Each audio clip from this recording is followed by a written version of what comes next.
오늘 함께 나눌 말씀 요한복음입니다. 요한복음 12장 44절에서 50절 말씀입니다. 요한복음 12장 44절에서 50절 말씀입니다.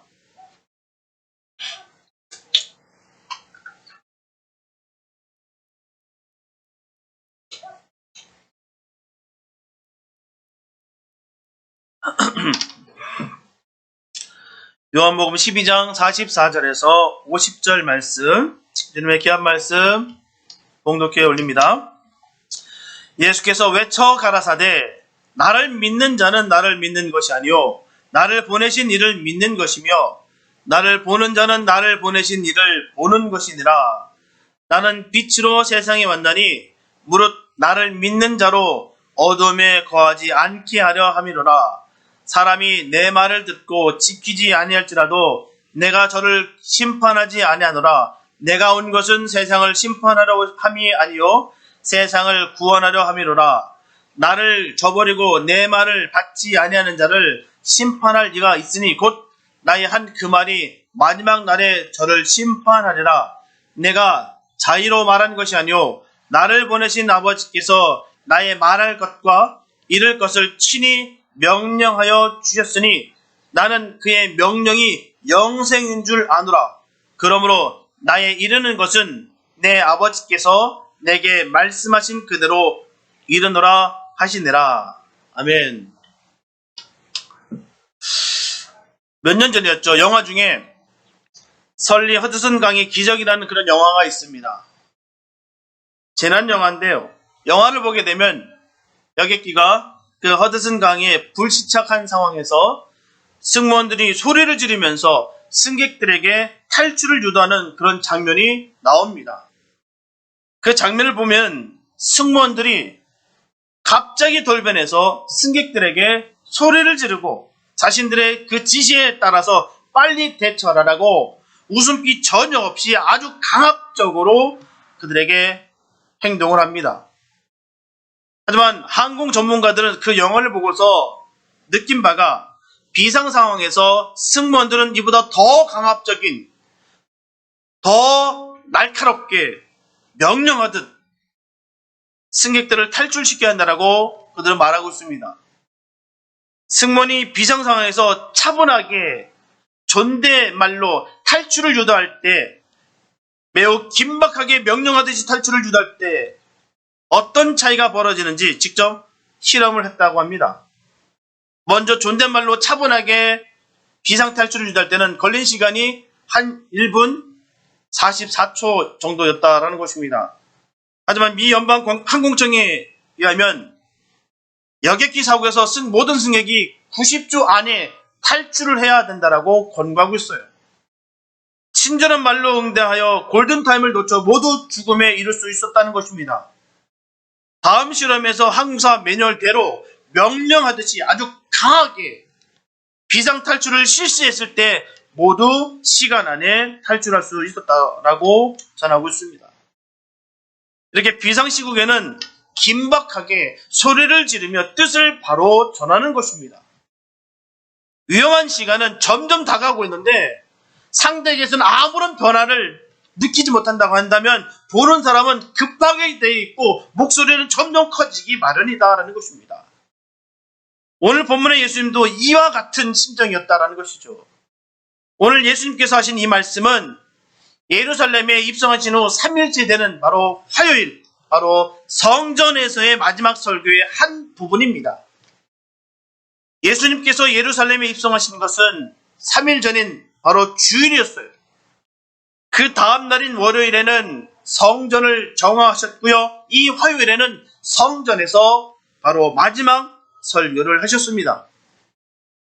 특별히 공간복음서들은 이 설교 내용들을 상세하게 기록되어 있습니다. 두 아들의 비유를 비롯해서 8개의 비유가 나오고요. 이날 행해졌던 또한 10개의 교훈의 설교를 주님께서 하셨다는 것입니다. 오늘 본문은 이 10개의 교훈 가운데 한 가지예요. 그리고 예수님께서 성전에서 백성들을 가르치신 것은 오늘 이 설교가 마지막입니다. 이제부터는 사람들에게, 군중들에게 설교하지 않으십니다. 제자들에게만 이제는 말씀을 나누는 부분이 이제 13절 이후로부터 나옵니다.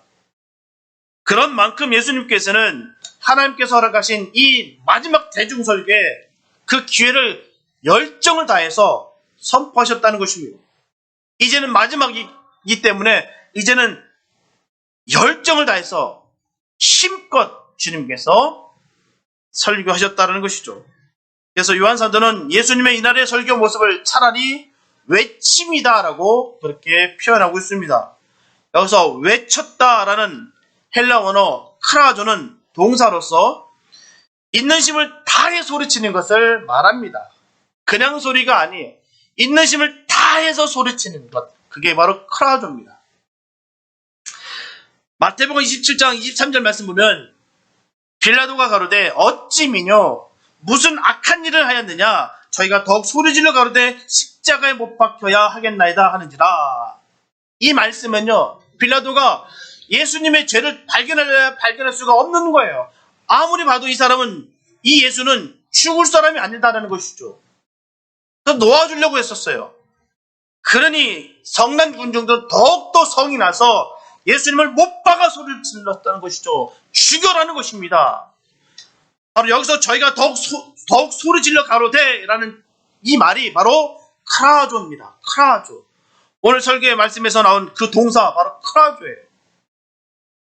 그러므로 크라조라는 이 헬라 원어는 사람이 소리칠 수 있는 소리 중에서 가장 큰 고함 소리를 말하는 것입니다. 바로 사람이 외칠 수 있는 외침 중에서 최대의 외침을 바로 크라조라고 얘기하고 있습니다. 참고로 제 목소리가요, 일반 사람들보다 많이 큽니다. 아시는 분들은 많이 아시다시피 제 목소리가 좀 굉장히 커요. 부드러우면서도 큰 소리 하면 되게 커집니다. 특별히 제가 성악가들 중에서도 큰 목소리에 속합니다. 큰 편이에요, 매우. 그래서 예전에 듀엣을 할 때나 오페라 할 때 보면은 클라이막스 부분에서 콱 하이노트를 낼 때 상대편의 소리를 다 잡아먹어요. 엎어버립니다. 그 정도로 제가 소리가 커요. 감사한 거죠. 근데 문제는 간혹 이야기할 때 제가 오해를 끼칠 때가 있습니다. 흥분하다 보면 제 목소리가 커져요. 마음에 그런 다른 마음이 없는데도 불구하고 목소리가 커짐으로 인해서 오해하시는 분들도 더러 있으시더라고요. 부탁드립니다. 오해하지 마시기 바랍니다. 저는 목소리가 워낙 커요. 큰 거기 때문에 오해하지 말아주시기 부탁드리겠습니다. 소리가 큰 것도 나중에 또한 장점이 될 수 있습니다. 큰 소리 냈을 때 또한 외쳐서 내가 하나님 찬양할 때 너무나도 기쁘다는 것이죠. 예수님께서는 오늘 그 소리를 내셨다는 거예요. 그의 생애에 있어서 마지막, 다시는 허락되지 않은 그런 군중들에 대한 마지막 설교였기 때문에 있는 힘을 다해서 주님께서는 외쳐서 부르셨습니다. 부르짖으셨어요. 설교 하나하나가, 모든 것 하나하나가 다 외쳐서 예수님께서 설교하셨다는 것입니다. 그렇다면 예수님께서 목이 터져라 그들에게 외칠 수밖에 없었던 그 이유가 과연 무엇이었을까요? 왜 주님께서는 그렇게 목소리가 터져라 이렇게 설교를 하셨겠습니까? 바로 인간에게 있어서 하나님을 믿는 것 이상 중요한 일은 없기 때문입니다. 왜냐하면 구원을 받느냐 심판을 받느냐가 그 믿음을 통해서 분명히 결정되기 때문입니다. 오늘은 어떤 것이 주님을 믿는 것이고 그리고 믿음의 원리는 과연 무엇인지를 우리가 살펴보면서 은혜를 나누겠습니다. 첫째, 성도는 주님을 아는 데 힘써야 됩니다.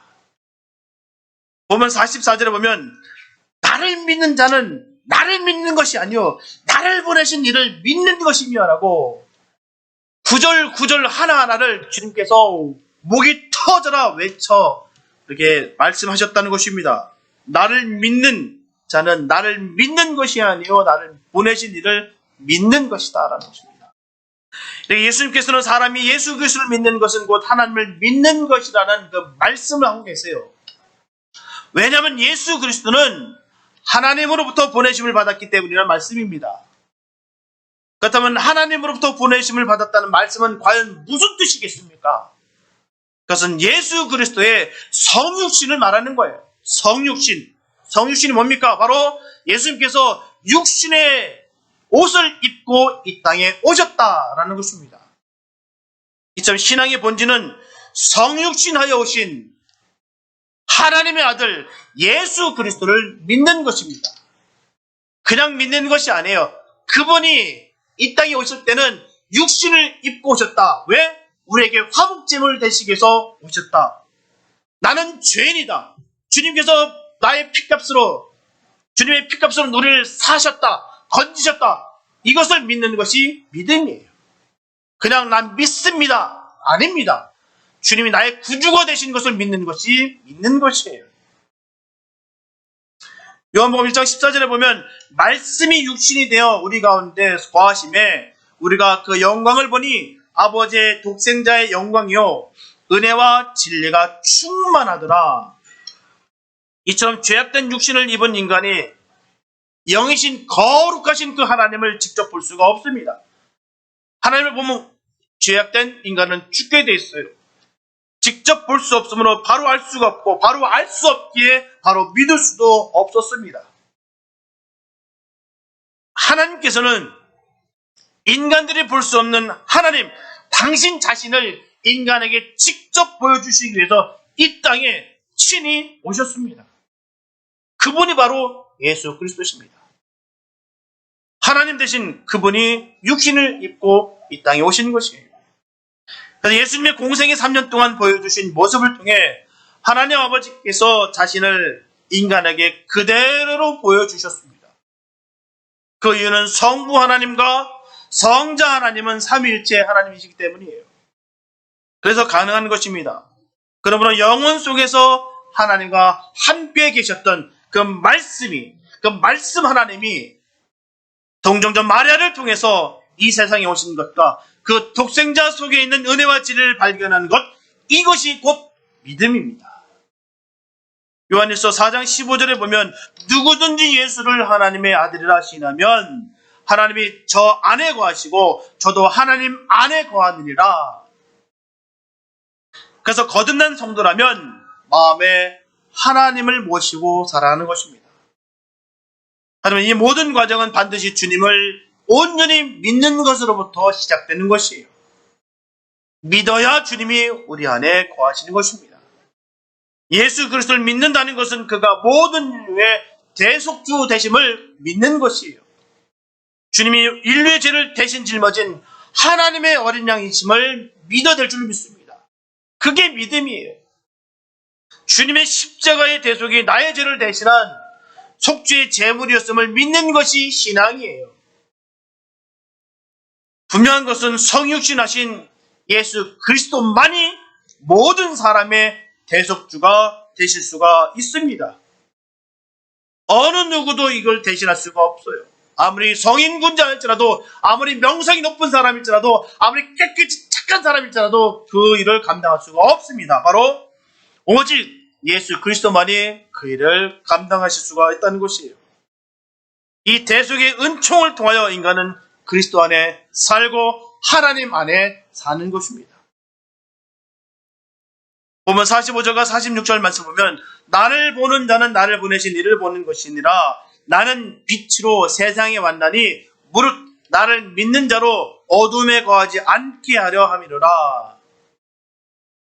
구원자로서 이 땅에 오신 예수님은 인간의 죄의 문제를 해결해 주시기 위해서 단 한 번도 죄인인 인간의 생명을 제물로 요구한 적이 한 번도 없으십니다. 인간들에게 원하신 적이 없으세요. 오히려 죄인이었던 인간을 위해서 자신을 제물로 내어놓으셨다는 거예요. 하나님 대신 그분이 직접 제물되어 주셨다는 것입니다. 자신을 아낌없이 내어놓으셨어요. 이런 주님의 사랑을 안다면, 그리고 거듭난 성도라면 분명하게 삶의 변화가 있어야 됩니다. 바로 이 땅에 고정된 시선이 주님께로 옮겨져야 되는 것입니다. 왜냐고요? 그 사랑을 알기 때문에. 거듭난 성도이기 때문에. 여기서 예수 그리스도를 본다는 것은 육신으로 보는 것이 아닙니다. 영으로 보는 것을 말하는 거예요. 당시 유대인들은 예수님을 육신의 눈으로 보았기 때문에 결코 그들은 믿을 수가 없었습니다. 왜냐고요? 나사렛 목수의 아들인데 뭐 다른 환경을 내가 다 봤는데 어떻게 저 사람이 하나님이야? 어떻게 저 사람이 하나님의 아들이야? 어떻게 저 사람이 성자 하나님이야? 그냥 요셉의 아들로만 볼 수밖에 없었다는 것입니다. 인간의 눈은, 사람의 눈으로 밖에는 그들은 보지 못했다는 것이죠. 그러니 성자 하나님 되신 것을 어떻게 믿을 수가 있었겠습니까? 그래서 여기서 본다는 것은 빛을 본다는 것을 뜻하는 거예요. 그러나 예수님을 통하지 않고서는, 성령님을 통하지 않고서는 이 진리의 빛을 볼 수가 없습니다. 고린도전서 12장 3절에 보면 성령으로 아니하고는 누구든지 예수를 주시라 할 수 없느니라. 이와 같이 예수 그리스도 안에 있는 이 생명의 빛은 주님의 구속사역을 통하여 비춰집니다. 말씀이 생명이 되어 나타나신 빛을 인간이 볼 수 있는 것은 성령에 의하여 중생함으로써만 볼 수가 있습니다. 그러므로 이 생명의 빛은 인간이 체험적으로 보고 얻는 것이며 그것은 인간의 성품과 언어와 행동을 빛으로 나타나게 합니다. 마태복음 5장 14절에서 주님은 분명히 우리에게 말씀하십니다. 너희는 세상의 빛이라. 너희는 세상의 빛이라. 이것이 주님께서 주의 자녀들을 향한 뜻입니다.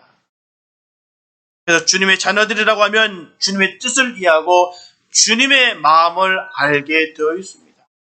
그게 바로 주님의 자녀된 은혜예요. 아무나 주님의 마음을 알 수 있는 것이 아니다는 것이죠. 주님께서 무엇을 원하시고 어떤 것을 기뻐하시는가를 우리가 말씀을 통해서, 우리가 기도를 통해서 우리가 깨닫게 된다는 사실입니다. 보면 47절 전반부에 보면 사람이 내 말을 듣고 지키지 아니할지라도 내가 저를 심판하지 아니하노라. 이처럼 예수 그리스도를 믿는다는 것은 주님께서 이 세상에 심판하시기 위해 오신 것이 아니라는 것을 안다는 것을 포함하고 있어요. 왜냐하면 주님이 우리를 너무나 사랑하시기 때문입니다. 우리가 주님을 사랑하는 것보다 더 우리를 더욱더 많이 사랑하십니다. 그래서 주님이 오신 목적은 심판하시기 위해서 오신 것이 아니라 용서하시고 사랑하시기 때문에 오신 것이에요. 그래서 그 육신을 입고 이 땅에 오신 것입니다. 보면 47절 후반부에 보면 내가 온 것은 세상을 심판하려 함이 아니요 세상을 구원하려 함이니라. 이렇게 예수님께서 이 세상에 오신 것은 자기 몸을 희생시켜고 인간의 죄를 대속하고 인간으로 하여금 하나님의 긍휼을 힘입게 하기 위해서 오신 것입니다. 예수 그리스도를 믿는다는 것은 그리스도 안에 있는 하나님의 긍휼의 목적을 믿는 것이에요. 그래서 예수님께서 가시는 곳마다 온갖 종류의 환자들이 다 모였어요. 주님의 그 사랑을 아는 깨달은 모든 자들이 주님을 만나 뵙기 위해서 다 주님께 나아갔다는 사실입니다. 그들은 다른 사람들이 함께하기조차도 꺼려하는 너무나도 중하고 혐오스럽고 불길했던 그런 병자들이었어요. 그냥 일반 병자들이 아닙니다. 그런 병자들이었어요. 진물이 질질 흐르는 나병 환자, 얼굴이 뭉그러지고 떨어져 나가고 끔찍한 그 나병 환자들, 피가 줄줄 흐르는 혈류병 환자, 귀신 들린 자, 귀 먹고 눈 멀고 말 못하고 그리고 안진뱅이였던 그들, 주님은 그들을 모두 다 만나주시고 고쳐주셨다는 사실입니다. 이들을 일일이 만져주심으로 그들 모두 고쳐주셨다는 거예요. 눈에 보기에도 혐오스럽고 불결했던 사람들, 끔찍했던 사람들을 주님께서는 사랑하는 마음으로 그들을 친히 품에 안아주셨다는 것입니다.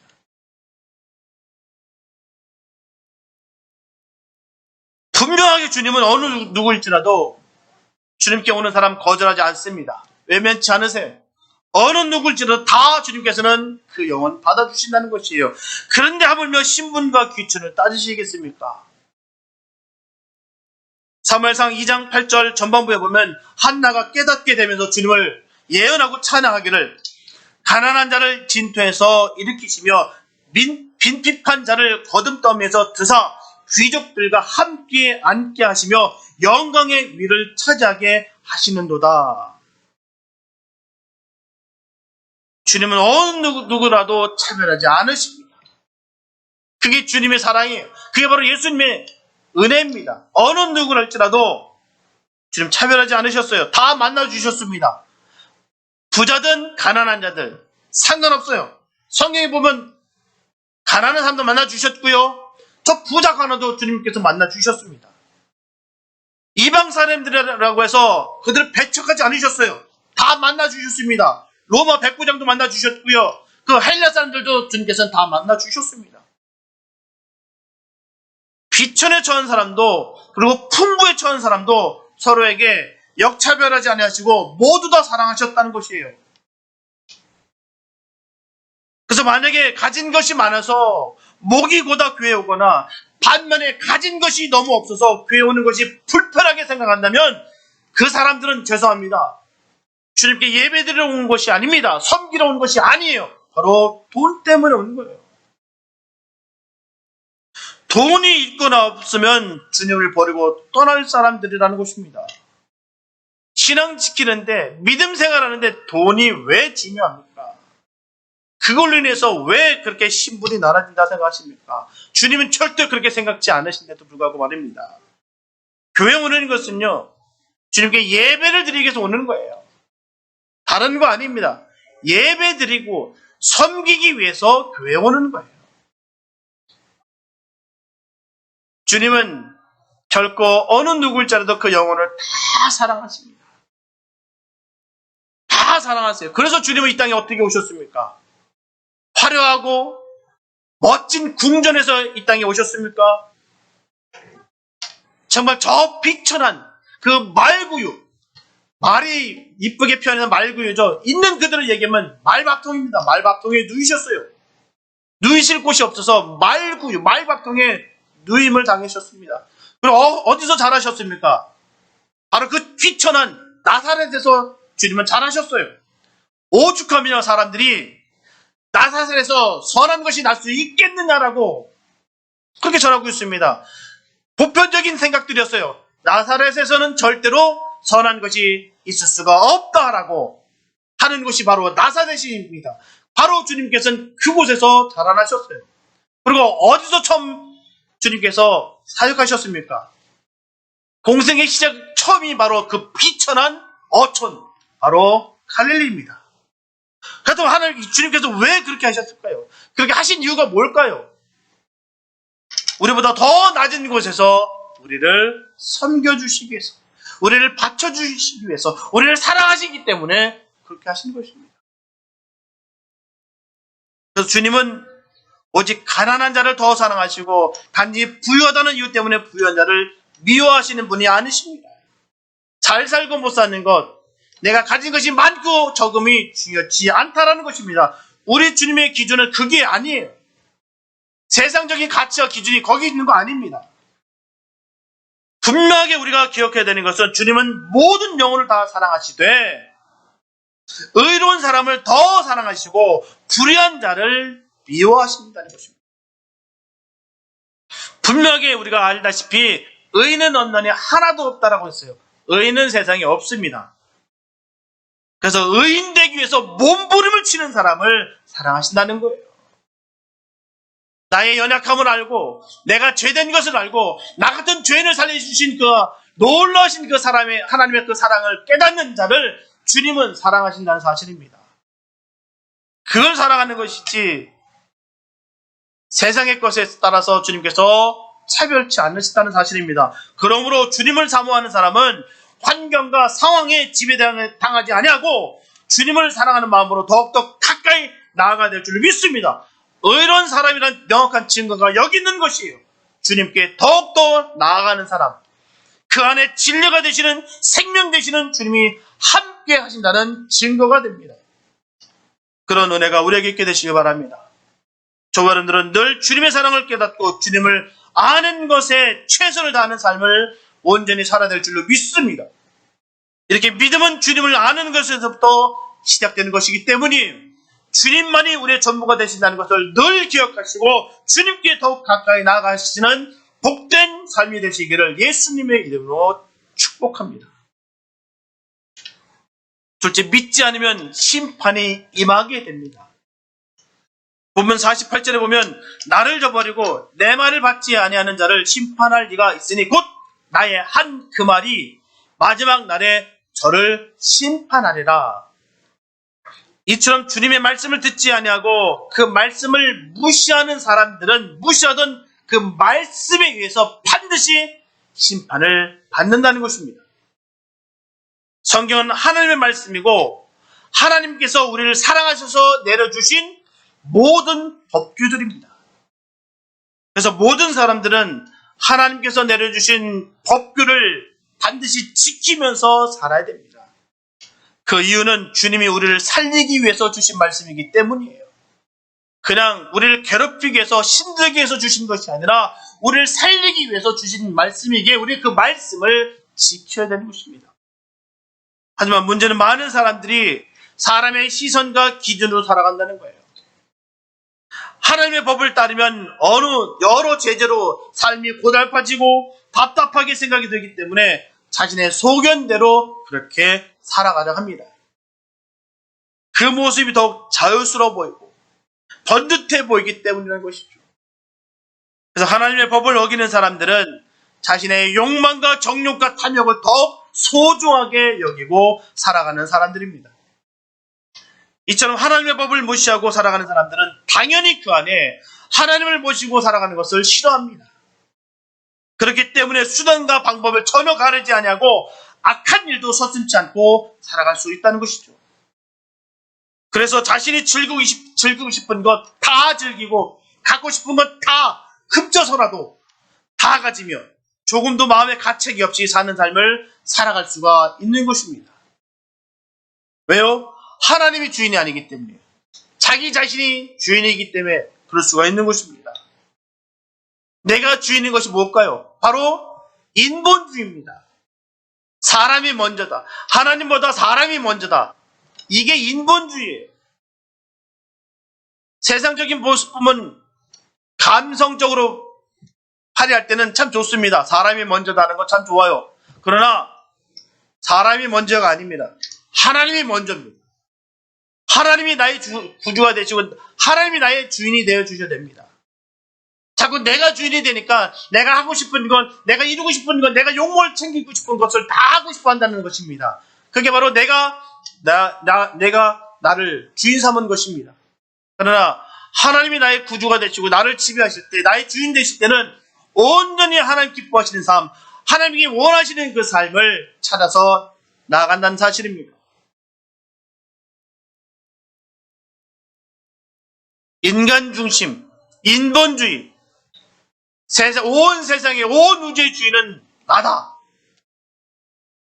이런 모습이 세상적인 시선으로 보게 되면 너무나도 자연스럽고 화려하고 번듯해 보일 수도 있습니다. 왜냐하면 내가 주인이니까. 진취적이고 창의적이고 또한 개척적이고 진취적인 모습처럼 보이기 때문입니다. 하지만 언젠가는 반드시 무너져 내리고 맙니다. 왜냐고요? 하나님을 떠났기 때문에. 제가 자존감을 버리라는 얘기가 아닙니다. 내가 하나님의 자녀로서 내가 당당함을 내가 살아가는 것은 맞지만 내가 내 자신의 주인이 되는 것이 아니라 하나님이 나의 구주가 되시고 나의 주인 되는 것을 우리가 잊지 말라는 얘기입니다. 하나님을 떠나면 우리는 망하게 돼 있다는 사실이에요. 그래서 예수님은 마태복음 7장 24절에서 27절에서 분명히 엄하게 말씀하십니다. 그러므로 누구든지 나의 이 말을 듣고 행하는 자는 그 집을 반석 위에 지은 지혜로운 사람 같으리니 비가 내리고 창수가 나고 바람이 불어 그 집에 부딪히되 무너지지 아니하나니 이는 주투를 반석 위에 놓은 연고요. 나의 이 말을 듣고 행치 않은 자는 그 집을 모래 위에 지은 어리석은 사람 같으리니 비가 내리고 창수가 나고 바람이 불어 그 집에 부딪힘에 무너져 그 무너짐이 심하니라. 저는 이 말씀을 믿습니다.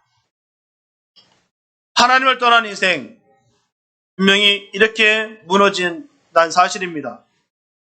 하나님을 떠난 인생 반드시 무너질 것을 아시기 때문에 우리 주님께서 이 땅에 오신 거예요. 오신 이유가 거기 있습니다. 반드시 하나님을 떠나고 하나님을 버리면 모든 영혼들이 다 멸망받고 저주받고 영원한 저주이게, 영원한 지옥이게 우리 주님께서 오신 이유에 우리를 건져내기 위해서 이 땅에 오신 것입니다. 바로 하나님께서 보냈다는 것을 주님은 분명히 밝히셨습니다. 보면 49절에 보면 내가 자의로 말하는 것이 아니요 나를 보내신 아버지께서 나의 말할 것도 이룰 것을 친히 명령하여 주셨으니, 예수님께서는 공생을 통해서 말씀과 기적을 통하여 일하셨어요. 그것은 모두 아버지의 명령을 이루시기 위한 것이었다는 것입니다. 아버지의 영광을 나타내기 위한 것이었습니다. 그래서 주님은 오늘 본문에서 마지막 설교가 되기 때문에 목이 터져라, 다시 없는 기회에 다시 정말 있는 힘껏 군중들 향해서 하나님의 뜻을 전하셨던 것입니다. 너무나도 안타까운 마음으로 가슴을 찢으시면서 목이 터져라 그들에게 전하시는 거예요. 보면 50절 말씀 보면 나는 그의 명령이 영생인 줄 아노라. 그러므로 나의 이르는 것은 내 아버지께서 내게 말씀하신 그대로 이르노라 하시느라. 이처럼 예수님께서 하나님으로부터 받은 명령은 곧 인간들에게 영생을 주는 것이다 말씀하십니다. 영생이다. 분명히 예수님의 사역의 궁극적인 목적을 분명히 밝히셨어요. 바로 하나님의 뜻, 이 모든 계획, 성육신에서 오셨던 것들, 십자가에 달리셔서 돌아가시고 부활하시고 승천하신 이 모든 것들이, 이 목적이 바로 인간들에게 영생을 주기 위한 것이다. 그 말씀을 우리에게 주신 것입니다. 영생을 주시기 위해서. 하나님의 모든 말씀의 핵심은 바로 영생이라는 것을 분명히 밝혀주셨습니다. 영원한 생명, 영생. 특별히 사복음서에는 영생이라는 단어가 31번이나 나옵니다. 사복음서, 마태, 마가, 누가복음, 또한 요한복음, 이 모든 사복음서에는 영생이라는 단어가 31번 나와요. 그런데 이 31번 중에서도 이 요한복음은 무려 19번이나 나옵니다. 그 중에 오늘 본문에 이르기까지 이미 16번이나 영생이 강조되고 있었어요.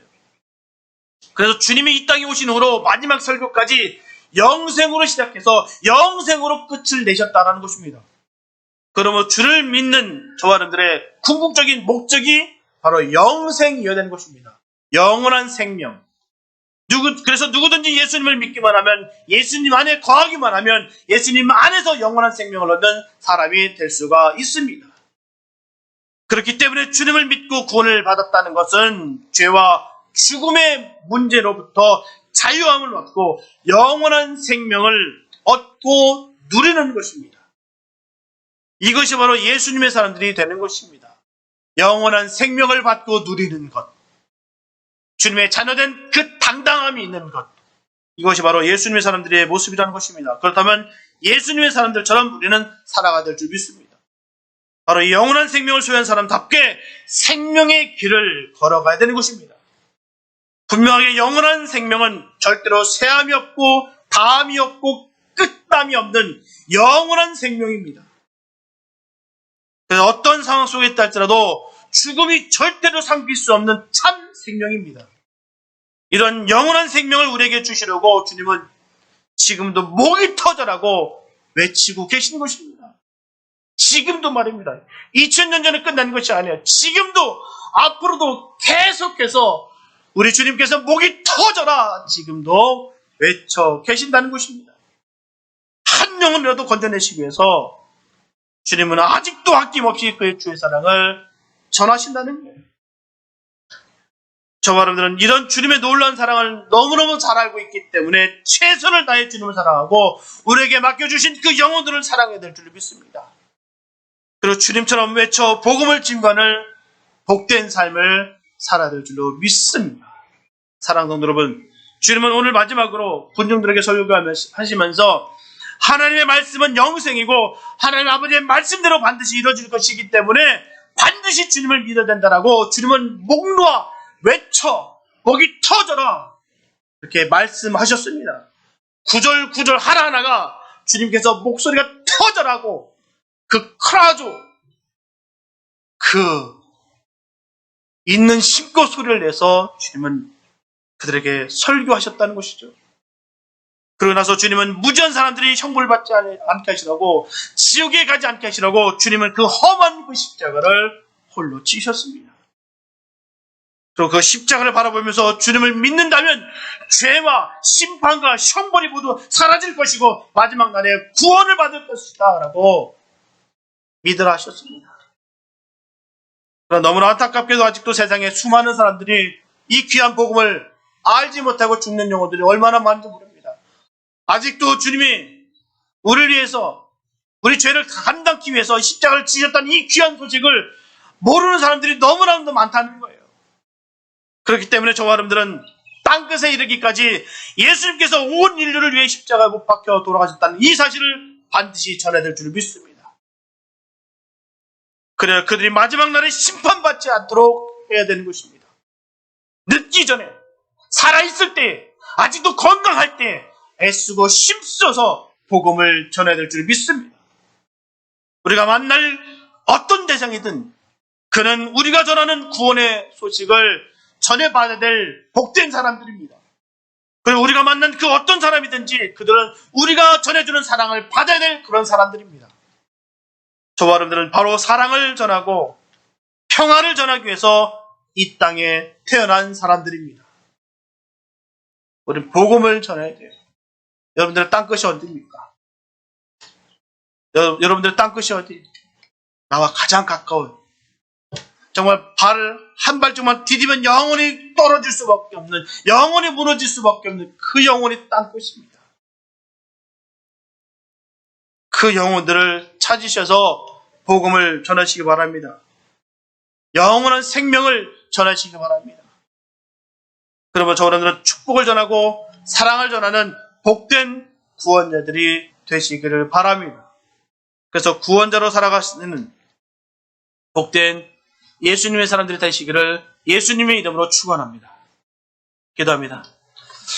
사랑해 주신 감사합니다. 아버지, 우리가 주님의 은혜 가운데 살아가고 있음을 다시 한번 감사합니다. 영원히 죽을 수밖에 없었던 이 비천하고 비참한 인생이었던 우리들을 주님께서 건져내 주시고 우리를 자녀 삼아 주시고 아버지 영원한 생명을 허락하여 주셔서 주님과 마지막 그날 영원한 나라에서 영원히 왕노릇할 수 있도록 우리에게 기업을 허락하시고 복 주심이 너무나도 감사합니다. 주님, 우리가 바라옵기는 우리가 받은 이 복된 이 은혜, 이 영생을 나만 받고 나만 즐기고 나만 기뻐하는 것이 아니라 저 죽어가는, 아직 깨닫지 못해서 영원한 불못에 떨어질 수밖에 없는 저 영혼들을 향해서 이 귀한 주님의 복음을 전할 수 있는 주님의 복된 사람들 되게 하여 주시옵소서. 아버지 주님, 아직도 주님께서 이 모든 죄를 감당하시기 위해서 십자가를 지셨다는 그 사실을 아직도 깨닫지 못하고 자기가 자신을 주인 삼아 살아가는 사람들이 너무나 많습니다. 바라옵기는 우리 가운데 그런 사람이 있다라고 한다면 주님, 그 자아를 부서뜨려 주시고 온전히 주님께서 왕이 되어 주셔서 좌정하셔서 온전히 주의 영광 가운데 거하게 하여 주시옵소서. 주님, 주의 나라가 더욱더 견고하게 세워지기 원합니다. 주님, 우리에게 그 주님의 나라를 세우는데 귀하게 쓰임받는 복된 일꾼 되기 원합니다. 하나님, 오늘 우리의 입술을 통하여 우리의 삶의 모습을 통하여 오직 온전히 주님의 모습이 드러나게 해주시고 그 모습을 통하여 많은 영혼들이 주님을 믿는 역사가 이루어지게 하여 주시옵소서. 늘 주님의 자녀인 것을 감사하고 당당하고 어느 곳에 있다 할지라도 우리가 조금도 주눅들지 아니하고 온 우주의 만물의 주인 되신 그 주님이 우리의 아버지 되어 주시고 나의 구주인 것을 늘 믿어 기뻐하며 승리하며 살아갈 수 있는 복된 주님의 자녀들 되게 하여 주시옵소서. 맡겨주신 귀한 사명 잘 감당하게 하여 주시고 늘 승리만 있게 하여 주실 줄 간절히 쌓았고 우리를 권하신 예수님의 이름으로 감사하며 기도드렸습니다.